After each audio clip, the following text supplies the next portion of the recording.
Why did the USSR collapse? A polemic on the occasion of the 100th anniversary of foundation of the USSR in 1923. One of the most important questions of our time is, why did the USSR collapse? An answer to the question determines how we will build the socialism in the future. However, the question is posed somewhat narrowly, for not only the USSR collapsed, but also, for example, Yugoslavia. Also, after the breakup of the USSR, its separate republics, for example, Ukraine, Georgia, and Moldova, are also disintegrating. In our opinion, the war in Ukraine is the most recent example of the disintegration of the USSR. The collapse of a state similar in its social structure to the USSR is only a consequence of the restoration of capitalism. The very use of the term restoration suggests that we have come to a scientific understanding of the stages of revolution and counter-revolution. Therefore, we are dealing with a law-like phenomenon, one of the stages of the revolution, if we take this concept in a broad sense. Quantitative and qualitative changes include a quick leap forward followed by a long rollback.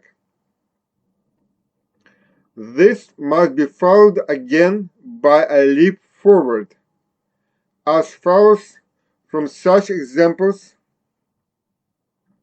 as the negation of the Restoration in France in the 19th century, that was a series of several revolutions, and the negation of the Restoration in England, the so-called Magnificent Revolution of 1688. Therefore, a broad question arises. Why is the restoration of capitalism taking place in the countries that have embarked on the socialist path of development? And this is not only in the former USSR, but also China, Yugoslavia, and other countries which follow the path. One cannot answer schematically, for example, such is the dialectic of all revolutions. But concretely, it makes no sense to fight for a new socialist revolution if we do not know the answer to this question. This is analogous to the fact that it makes no sense to build a new aircraft if the causes of the crash of the old model are not thoroughly known. Let's start the study with an understanding of this issue by a modern Stalinist party. In 2017, a leader of the Russian Communist Workers' Party, RKRP, Alexander Batov, made a presentation titled why the USSR collapsed. And in 2023, one of his fellow party members, Roman Orsin, made a presentation on the topic Reasons for the Restoration of Capitalism in the USSR. Battle begins with the correct thesis. The history of the USSR is the history of continuous class struggle.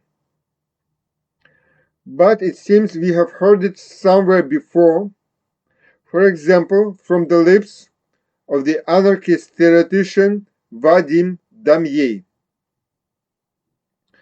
In an article from 2015, after the civil war broke out in Donbass in 2014, he writes, quote,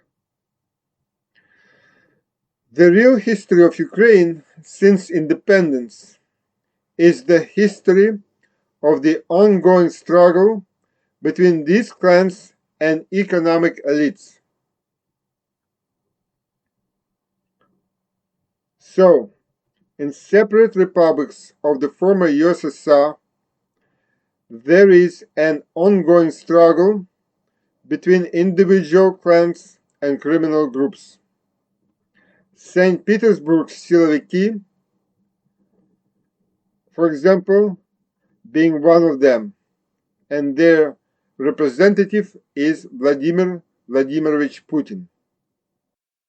But Batov aims more broadly. He speaks of the struggle of the masses against the bureaucracy, of the struggle of the masses against nascent capitalism.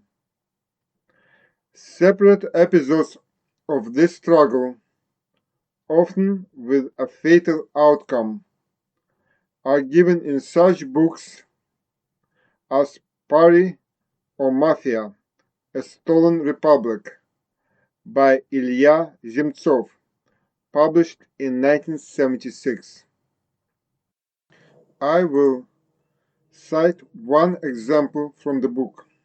Quote, "On the 13th of February 1970, a resident of Kirovabad, Rubaba Husseinova, 42 years old, primary education, divorced, 3 children, doused herself with kerosene and set on fire. She lived in a basement for 13 years, asked the city executive committee for an apartment 19 times, and did not survive the 20th refusal. In a note left by the deceased, we read, 'Now they will give it to me.'" End of quote. At the same time, the leaders of the Communist Party lived luxuriously nearby.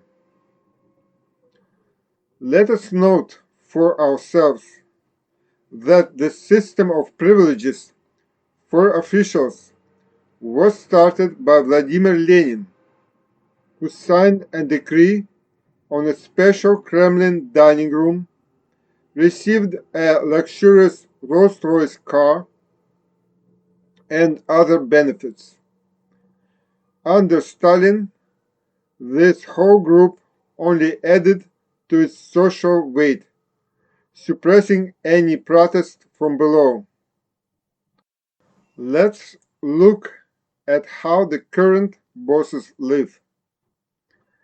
Deputies from the Servant of the People faction in Ukraine, during the bloody war with Russia, go to Thailand to swim in the clear sea.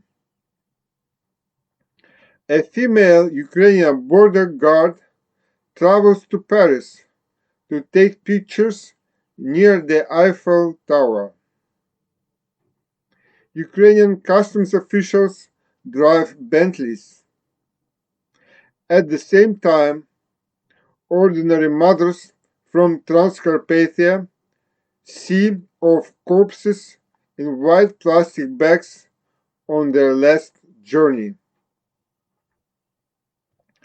Naturally, such slogans as "We are not meat" and "We are not cattle" arise. Further, Batov says that the counter-revolution began together with the revolution of 1917. This is true. We have already noticed the special canteens in the Kremlin and other things that are incompatible with the concept of a commune. But the opposite thesis is also true. A revolution is born in the course of the process of counter-revolution raising its head. It's happening right now. And this can be seen not so much on various left channels, but directly in the resistance that the people put up. For example, people fight against mobilization, that is, army mobilization, being drawn into the army. One example would be numerous telegram channels on how to escape military draft in various cities of Ukraine. The people are fighting against the brainwashing by the authorities, refusing to believe nationalist and patriotic propaganda. For example, a Russian singer, Yuri Shevchuk, says that mother is not the president's S. Alexander Batov briefly goes through the history of the USSR. Let's note that the new economic policy, NEP, under Lenin, was a concession to capitalism. So why can't socialism be treated with capitalist injections? Roman Osin remarks.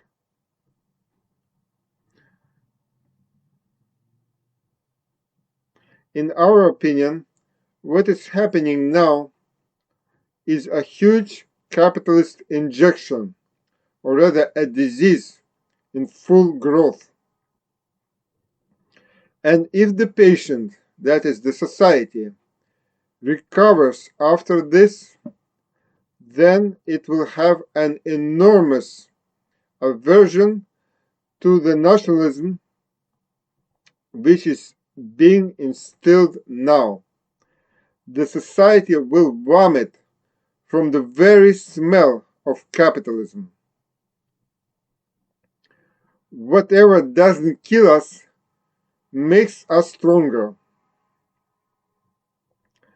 To suggest that the current war and the Nazi policy of all the states involved will kill any craving for justice and socialism in society is simply an idiocy which modern politicians suffer from. Alexander Batov ends with the correct idea that socialism and capitalism are constantly fighting each other in society, in each of us. One prevails, then the other, to varying degrees. This reminds us of fuzzy logic, where there is no pure false or true, but they are both together in various proportions.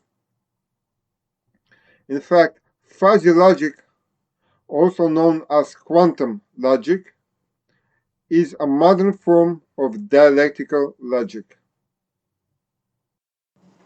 Now, let's take a look at reasons for the Restoration of Capitalism in the USSR, a video presentation by Roman Osin, made on the occasion of the centenary of the formation of the USSR in 1923. Let's start with the fact that Osin, like the majority of leftists all over the world, believes that in the former USSR, similarly as in China, capitalism has already been restored. That means capitalism has already won as a state system, and the ruling class in these countries is the capitalist class. To address this issue, we have already written work, A Critique of the Marxist Theory and a critique of those who betray the Marxist theory. Briefly, the essence of the work is the following. It was already Leon Trotsky who called the stance similar to the one held by leftists such as Roman Osin a reformism in reverse. The argument is the following. As one cannot reform the capitalist state into a socialist state, for example, through elections and the coming of socialists to power, so it is also impossible to reform a state that has gone through a socialist revolution into a capitalist one. This state can only be destroyed, which, however, is now being done by our political elites, or rather criminal clans in power. Let's look at the deep state, and we will see the roots that stretch from the era of the late USSR. Was the state machine of the USSR destroyed? No. In 1991, we saw several state coups, one in August, and then one led by Yeltsin, followed by the lowering of the flag of the USSR in December. However, never a coup d'etat meant a change of state from one formation to another. It only meant the transfer of power from one clique of the ruling class or ruling clan to another.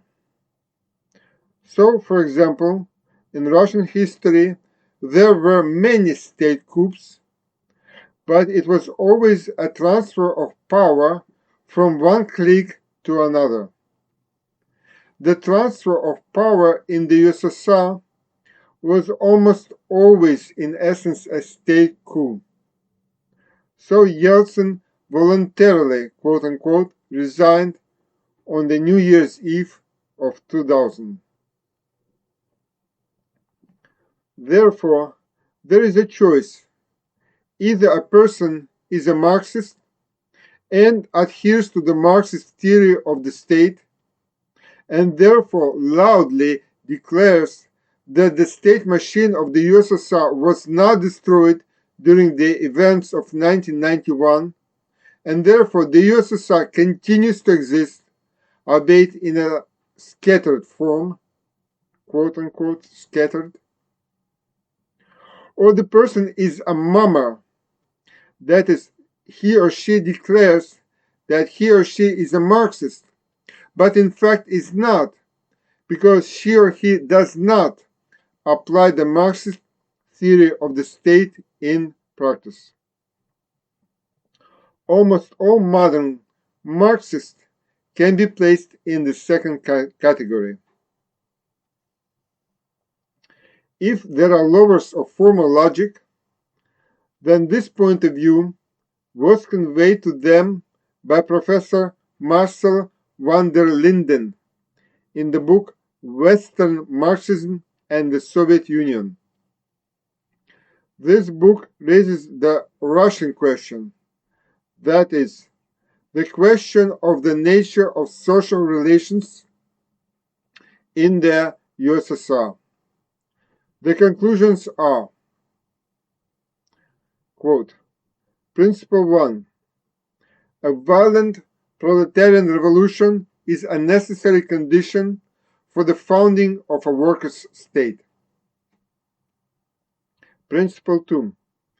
A violent anti-proletarian revolution is a necessary condition for the destruction of the workers' state. Observation 4. There was no violent anti-proletarian revolution in the Soviet Union or Eastern Europe in 1989 to 1993. End of quote. The modern ruling caste in Russia is characterized by numerous connections with various business clans and consequently with organized crime. This topic is well covered in a book by Anatoly Tilly, The Great Criminal Revolution in Russia, Mafia in Power, published in 2003. He denies that Russia is a country with a market economy and considers that it is a country with criminal economy. When asked how he would characterize Russia, Tilly replies, Gangster, yes. Capitalism, no.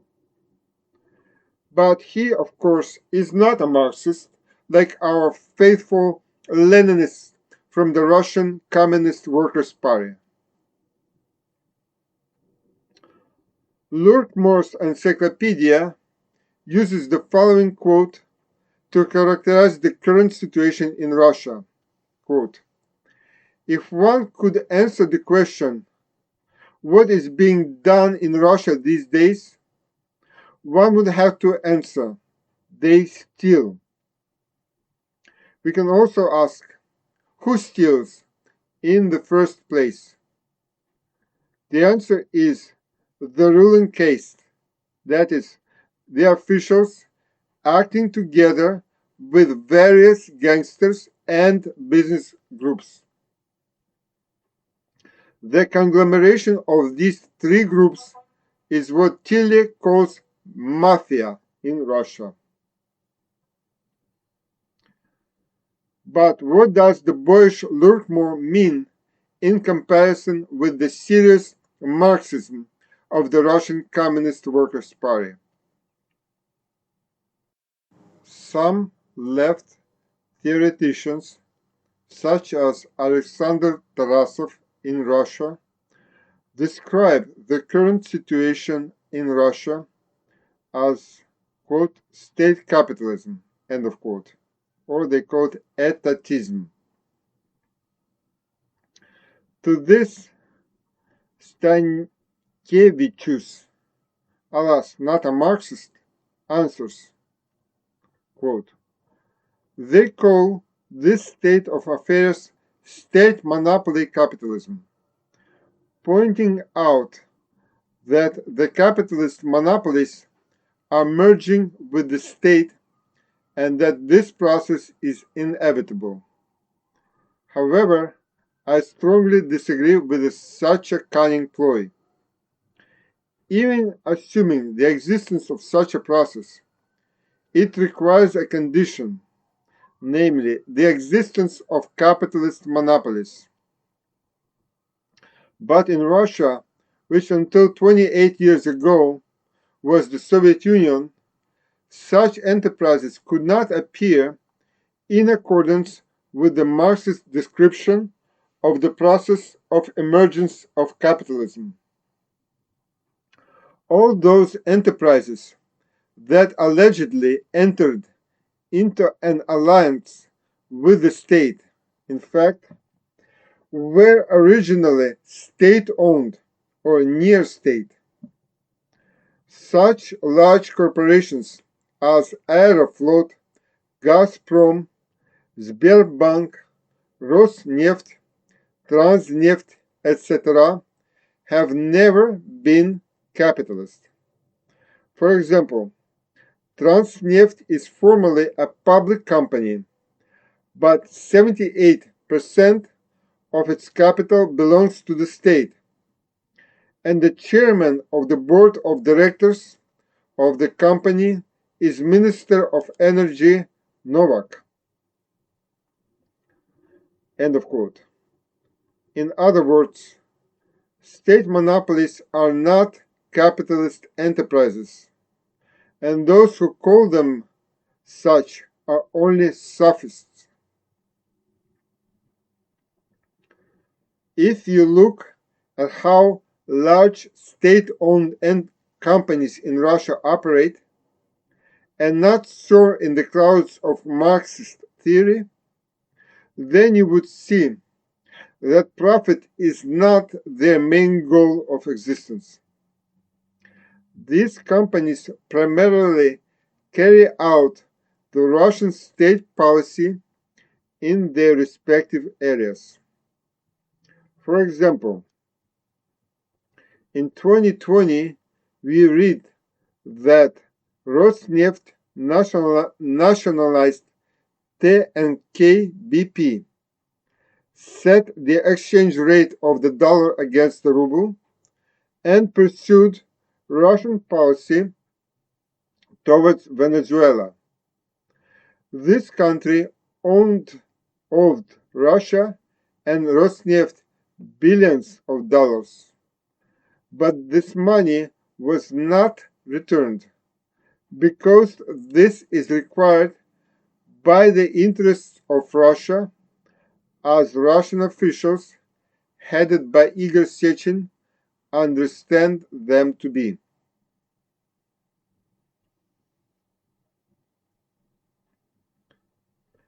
Capitalist society, first of all, guarantees the private property of its ruling class, that is, its national capitalists.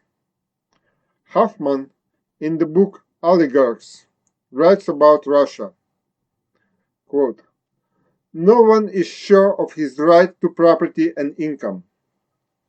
End of quote. Recently, this was perfectly demonstrated by the fate of Tinkov, from whom the bank was taken away because he did not support Putin's special military operation. The chairman of the Bank of Russia, Nabiullina, in an interview with the popular journalist Posner, believes that, quote, "We have a market economy without respect and trust for private property." End of quote. Modern Russia, according to Igor Girkin, who understands something about this mess, is about kickbacks and embezzlement, and not the pursuit of profit. The so-called profit, in most cases, is a disguised theft of public funds. The workers of a large state company, Rosatom, write that their company has been transformed from, quote, "a huge industry into a private shop for embezzlement of funds." As elsewhere in our country, now the less things are being taken away from hard workers and specialists, and big brothers are enriching themselves. End of quote. But it is clear that the opinion of the workers is not essential for the Marxists. For them, the authority are the left, living on grants from the Rosa Luxemburg Fund, Ebert Foundation, etc. The situation in China is similar to what we find in Russia. The Chinese bureaucracy was formed during the revolution that was victorious in 1948. It immediately began to turn into a lazy, arrogant layer of thieves. It was about this bureaucracy that Mao wrote in 1970 20 Manifestations of Bureaucracy. Mao tried to fight the bureaucracy, relying partly on the masses, but mainly on the army, which he created. It was the Cultural Revolution that is well portrayed at the beginning of Li Chu-hin's sci-fiction novel, The Three-Body Problem.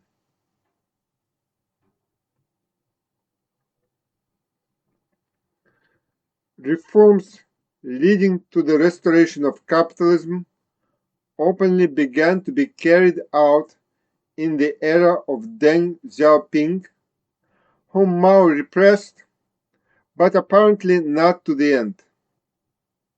In general, in politics, as in production, everything that is not done to the end, not thoroughly, comes back to us and hits us where it hurts. Deng gave the slogan, "One country, two systems," in reference to Hong Kong. But the same slogan was carried out inside the country. The seizure of state-owned enterprises and the exploitation of Chinese workers in the personal interests of officials. This process caused a wave of anger among the Chinese masses, as Xianong Cheng writes in his thesis Privatization in Russia and China. As a result of the anger, we got the uprising in Tiananmen Square in 1989. It was crushed by the tanks of the Chinese bureaucracy.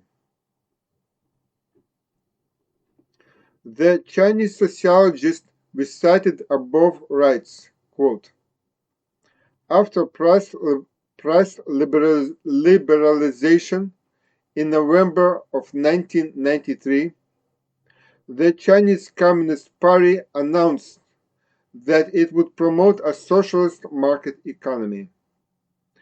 And the key task was to restructure state-owned enterprises into modern corporations. This program opened the door to spontaneous privatization by managers at the expense of workers.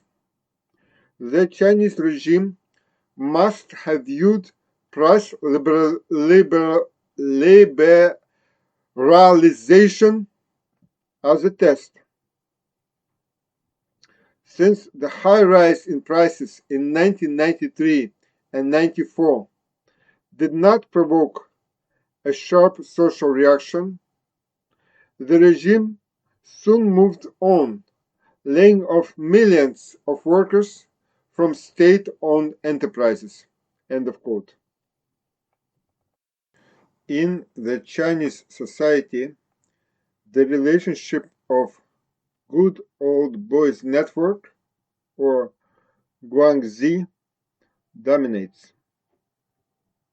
For example, in this photo, we see the princes of the Chinese society. Their relationship to each other is expressed by the well-known thieves' phrase, "If I scratch your back, you will scratch mine."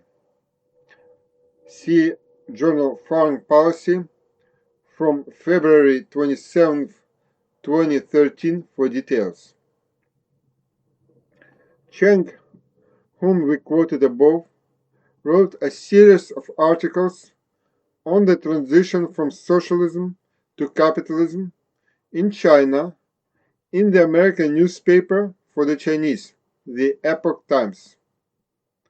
In particular, he continues the story of modern Chinese history.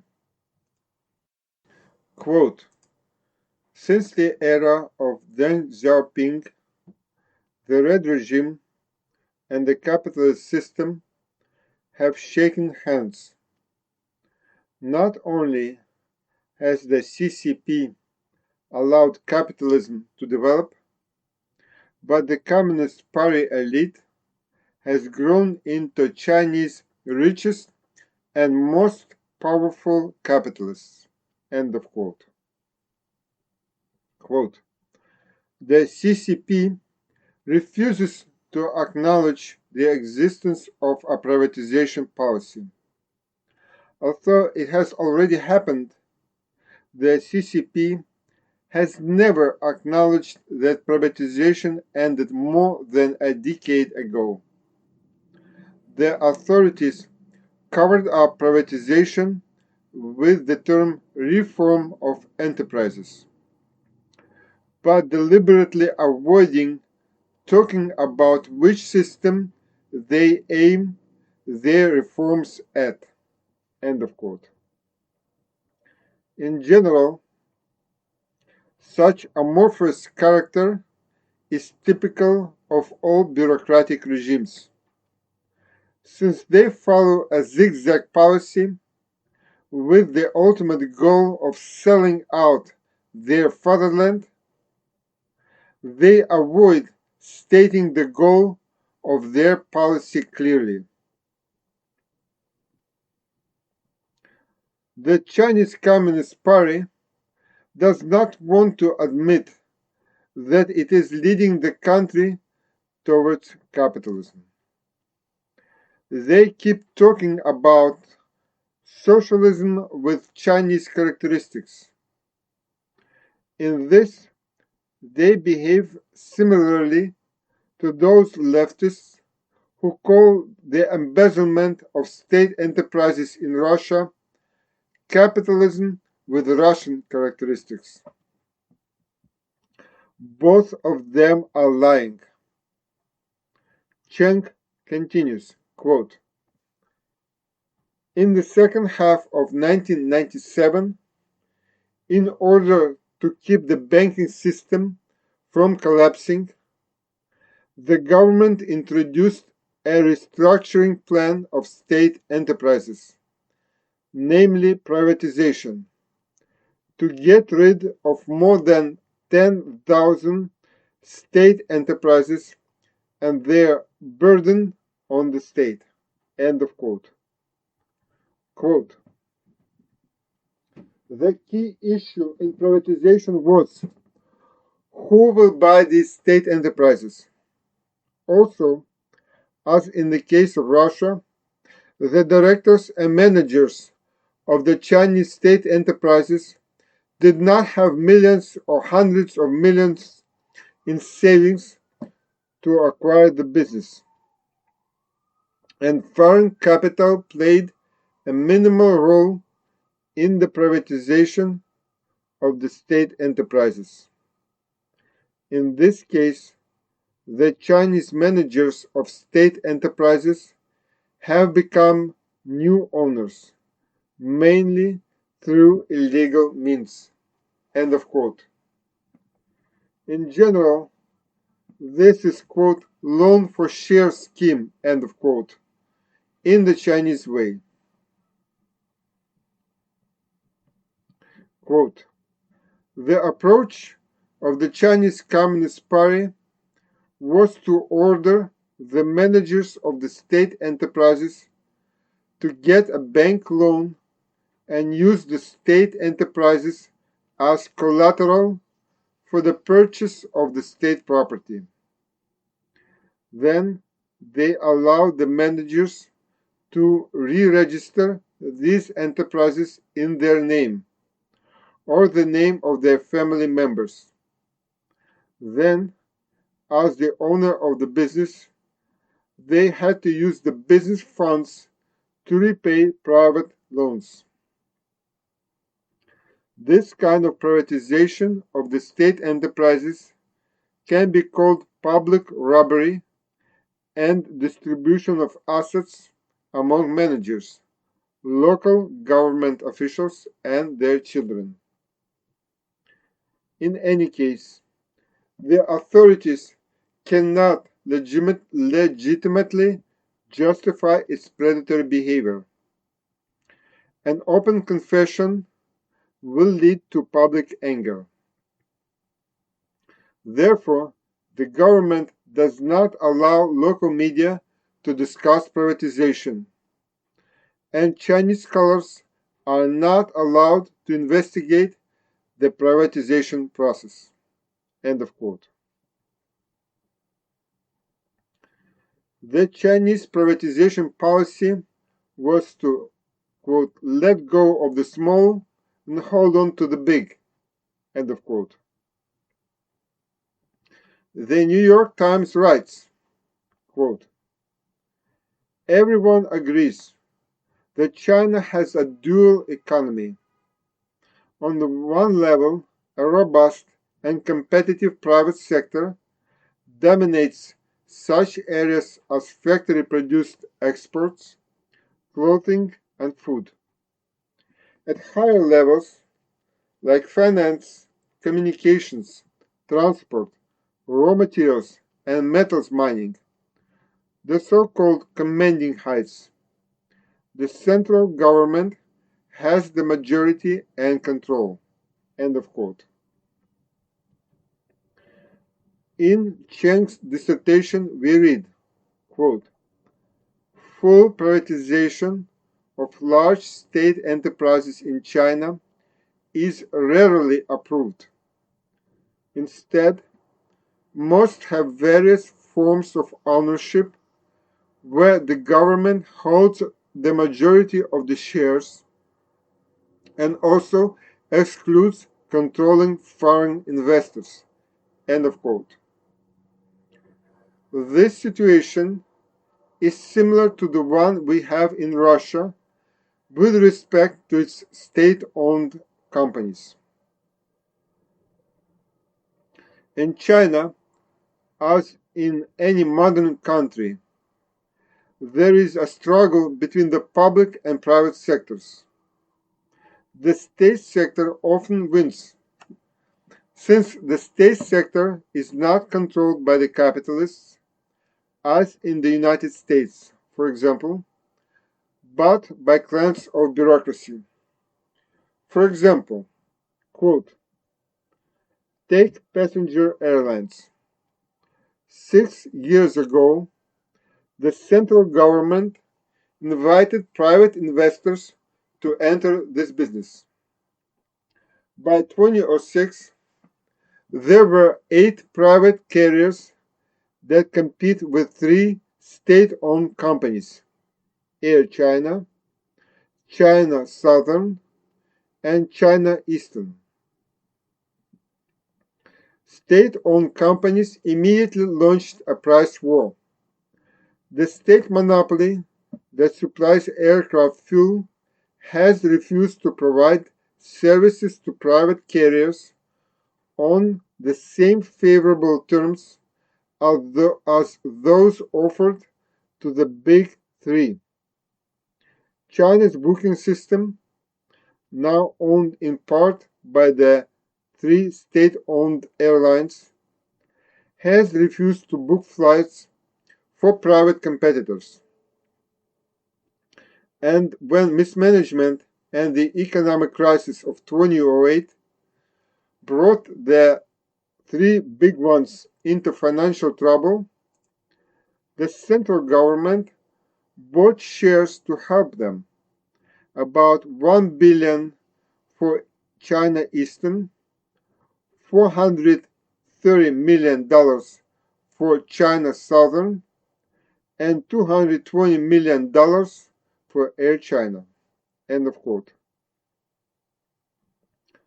This is a New York Times reporter, but he, of course, is not trained in Marxism. It has become fashionable on the left to refer to countries like Russia and China as bureaucratic capitalism. Supposedly, in these countries, there is a lot of bureaucracy, but they are still capitalist. Above, we have already named one of the adherents of this view, Alexander Tarasov. With regard to China, we are interested in the opinion of the Marxist O. Lung Yu.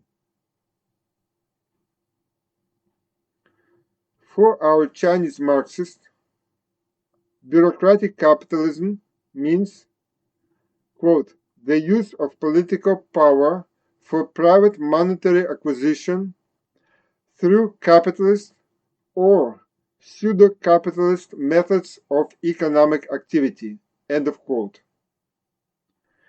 Embezzlement is definitely a pseudo-capitalist method, but that doesn't make a thief into a capitalist. Capitalists can use political power to obtain lucrative contracts. However, what is happening in countries like China is an example of mass robbery of the state by officials. The mere fact of theft does not make a given society bureaucratic capitalism. True capital is a self-expanding value, as Marx explains in Capital. But how many Marxists have read this book? If we do not see this as the dominant form of production relations, then we are not dealing with capitalism. Corruption, theft, and abuse of power is not the same as self-increasing value. With the same success, pickpockets on the street can be equated with capitalists. A smart dressed slut is not the same as the Rockefellers, Fords, and Morgans. As modern history shows, these two gangs oppose each other on the world stage. The above is our commentary on the statement of Roman Osin and numerous leftists about the fact that capitalism has already been restored in the republics of the former USSR, as well as in countries such as China. The logical arguments of Marxism and the facts from the industrial life of these countries do not support this thesis. What we are having now is a process of restoration of capitalism. The process and the final goal are two big differences, as they say in Odessa. Here, there are two categories of metaphysics of Aristotle: potentiality and actuality. One may go into the other, but it may also not. During the largest and most famous revolutions of modern times, in England in the 17th century and in France in the 19th century, this salto mortale failed. On the other hand, we know the example of Afghanistan, where after the Socialist Revolution of 1978, during the Civil War and counter-revolution, the army and militia of the socialist regime were destroyed and the Taliban, that is the local bourgeoisie, won. Today, it is correct to raise the question not why capitalism was restored in the USSR, it has not yet been restored, but why restoration of capitalism has begun in all countries that took the path of socialism after socialist revolutions. Modern Stalinists like to adopt the conclusions of the Trotskyists of 90 years ago, disguising them as their own, thus enumerating the objective reasons for the restoration of capitalism. Osin says: 1.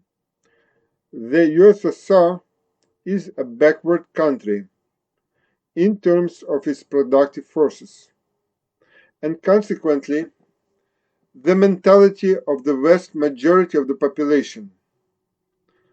Note, however, that in the period when capitalism was allegedly restored, that is 1991, the USSR was not such a backward country.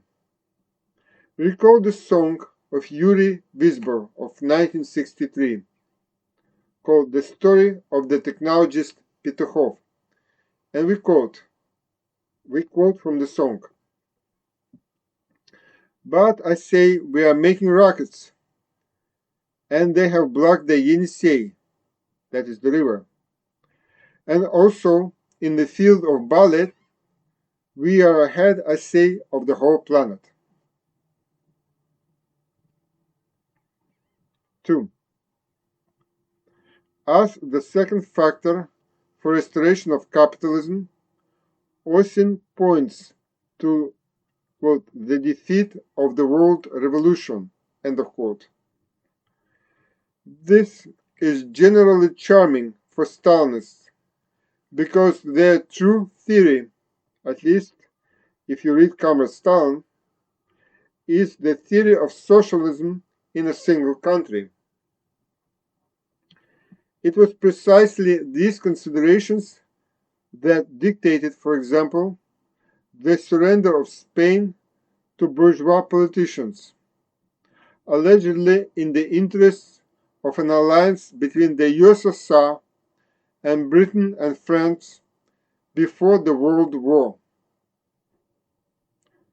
The same zigzag policy that the USSR pursued in Spain during the Civil War of 1936-39, Russia is now pursuing during the special military operation, for example, the exchange of Azov fighters for Putin's godfather, Medvedchuk. Therefore, we can assume that the defeat of Russia in this war is a foregone conclusion. The fact of bureaucratization in other socialist countries, such as China and Yugoslavia, says that even if the revolution had won in other developed countries in the era of the early USSR, for example in Germany, the bureaucratization of society would still have taken place, and therefore restoration. The industrial stage of the development of society is an insufficient prerequisite for the development of self-government in society. The division into mental and physical labor, into town and country work, into male and female labor. These are the characteristics of the early industrial society, and capitalist relations seem to automatically grow in it. One class dominates, manages, and the second obeys and executes. If there is no capitalist who controls the production process, his place is taken by a bureaucrat who, over time, wants to become the owner of those means of production that the state has entrusted to him to manage in the interests of the people. The overcoming of this division of labor is characteristic of transitional individuals and societies. Where do we see the beginnings of such transition? A. In high-tech companies like Skilled Composites, which make various custom aircraft and rocket planes. We saw that when Bert Rutten was managing the company, the engineers had to work in the shops for some time in order to know thoroughly the process of production. Bert Rutten himself went to nature with an album and paints in his hands to create future aircraft forms. B. Among yachtsmen, one can find people who combine knowledge of many different specialties. C. Among the most advanced scientists and organizers of production, there are people who work in several areas at once and, moreover, often organize masses of people around them. One example of this in modern times is Elon Musk. In the past, Sergei Korolev of the USSR occupied a similar place. D. Leonardo da Vinci was undoubtedly a man of many knowledge and skills. He was not just an artist or sculptor, but precisely a man of the Renaissance era, that is, a multifaceted personality. Art, namely the ability to draw, was for him the same as video camera for a researcher or a creator today. The most advanced scientists and writers of the 19th century were excellent at drawing, for example Darwin, Miklucha Maklay, and Alexander Pushkin. E. Social revolutionaries often have many specialties. Some populists in Russia in the 19th century studied chemistry and the possibility of conquering space with the help of rockets, for example, Kibalchich. Alexander Bogdanov, who at one time was a member of the Bolshevik Central Committee, wrote stories about socialism on Mars and was engaged in blood transfusions. Che Guevara was a doctor, a brave fighter, and commander, and after the victory of the revolution in Cuba, he was a loader on cane plantations, a writer, an official, and a leader of partisan detachments. F. In ancient Greece, Socrates was a bricklayer and at the same time a courageous warrior and philosopher. So, it can be summarized that overcoming the narrowness of specialization, the narrowness of the industrial mindset takes place in the most advanced branches of production and culture. Creative personalities such as Charlie Chaplin cannot be limited to only one sphere of manifestation of their talent, but automatically pick up adjacent areas of art and science. Let's note that this mindset is not limited to modernity. There have always been individuals ready for life in a classless society. The question is, to what extent and when will the masses be ready to attack this frontier? Alexander Fetisov, a Soviet dissident philosopher, cites statistics that at a leading enterprise in Moscow in the late 1950s, only 1 out of 7 workers was ready to treat their work as a kind of creative activity. We should note that this was at one of the leading enterprises of the capital, Moscow. In the 1950s, the USSR could by no means be called a backward society. What situation do I see around me in New York in 2020s?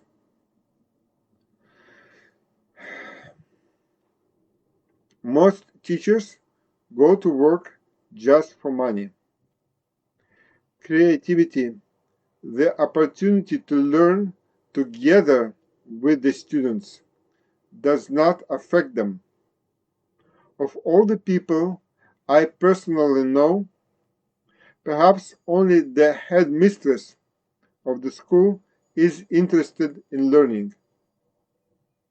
The rest formally fulfill their duties. The desire to evade work, to expose me alone to the pressure of the whole class when there should be 2 people in the class, shows only a part of my colleagues' trickery. Of course, we cannot talk here about solidarity of the working people and other socialist ideals. From the point of view of information revolution, we are well armed. Each of us has a mobile phone, a personal computer, a classroom computer, and an expensive tablet, iPad with a keyboard, that the school gives us. Therefore, it cannot be assumed that the information revolution automatically leads to multilateral development. The majority of people after work just want peace, entertainment, and amusement. Bread and circuses. Only bread in modern times has a more exotic character, as well as spectacles. Bread often means lunch at a fine restaurant or a cafe. Spectacles are overseas trips, holidays on the islands, or on a cruise liner. This is the meaning of life of a modern worker under developed capitalism imperialism. So, we can assume that the stage of the information revolution does not yet mean multilaterally developed individuals among the majority of the population. It can be assumed that there will be more of them in the era of widespread development of robot technologies, because, on the one hand, the technological and scientific level of the masses will increase. On the other hand, This form of activity will take on a lot of everyday repetitive work and leave to the people the more creative activity. But again, robot technology does not automatically mean multidimensional personalities. We need an ideology and a party that will cultivate such a way of life. The place of idiot athletes, so-called boneheads, should be replaced by thinkers with an eye to sports, according, according to the ideal that Rodin proposed back in 1880. Let's summarize the discussion so far. 1. The question should not be why the USSR collapsed, but why the process of the restoration of capitalism began in all countries in which the socialist revolution partially won in the 20th century. 2. The answer apparently lies in the fact that the stage of industrialization involves specialization, division into managers and managed, and consequently, the revival of capitalism in those societies that had to jump over this formation in order to accelerate development, the theory of combined development of Leon Trotsky. 3. So far, there are no prerequisites to think that the stage of the information revolution leads to the mass development of multidimensional creative people, which is a prerequisite for creating a classless society. 4. In order to cultivate such a consciousness, a party is needed that puts into practice the slogan of a classless society. Osin says, quote, "Today's working people are unlikely to want to get involved in management." End of quote. In fact, today they have been thrown out of the decision-making process due to diktat and intimidation. Decisions are primarily made directly in the production process, and only later general social issues, politics, etc. are involved. Without the democratization of the production process, there can be no democratic society, and vice versa. Without democracy in society, there can be no democracy in production. The subjective factor determines a great deal in a socialist society. End of this video. Please write us to the email internationalleft@protonmail.com. Thank you for listening.